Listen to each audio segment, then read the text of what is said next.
She was a combat medic in the Army National Guard who enlisted at the age of 17, just like both her parents before her. She was a third-generation veteran. Her values were clear: God, guns, country. Where she grew up, in a remote area of Minnesota, the military was her path to an education.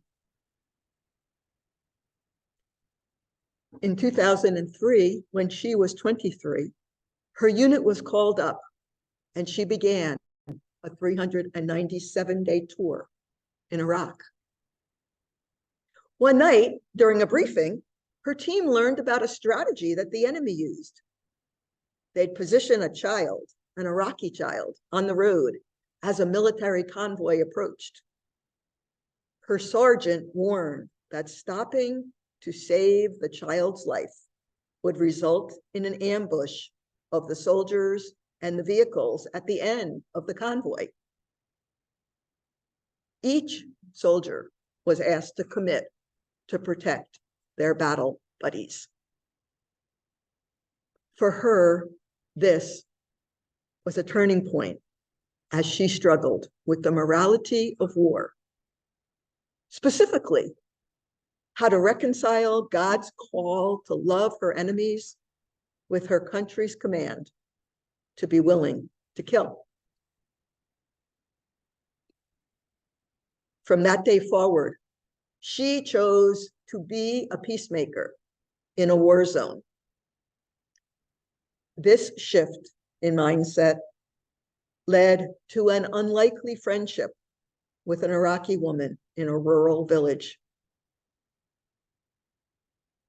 You might wonder what motivated her, a self-proclaimed white nationalist, Buddhist, and an American soldier in battle gear, to respond alone when a Middle Eastern brown Muslim woman waved from the door of her home, inviting her in.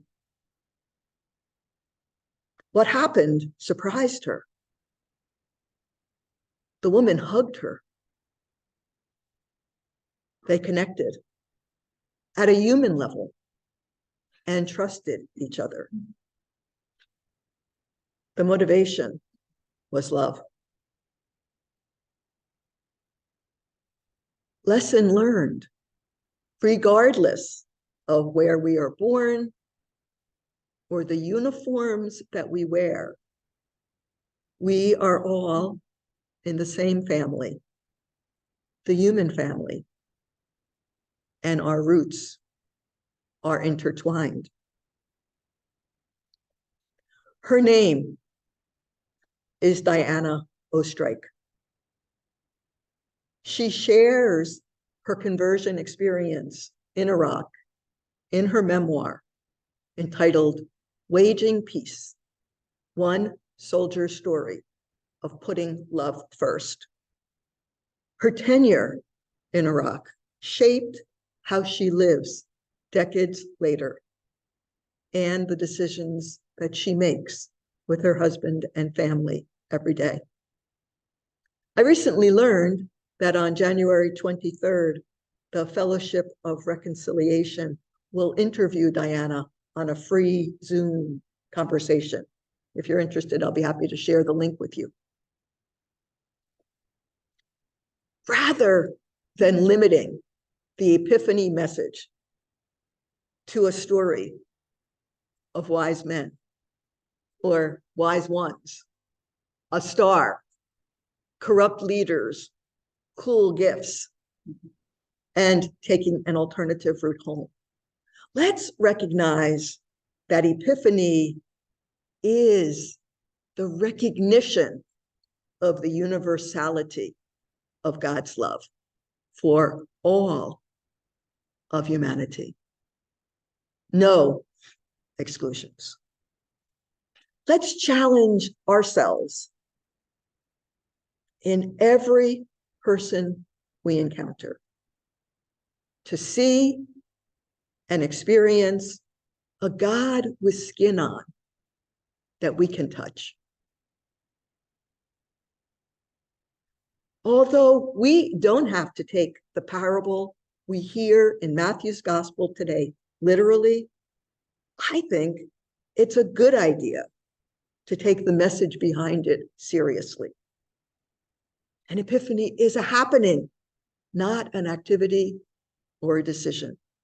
It is an experience of God with us.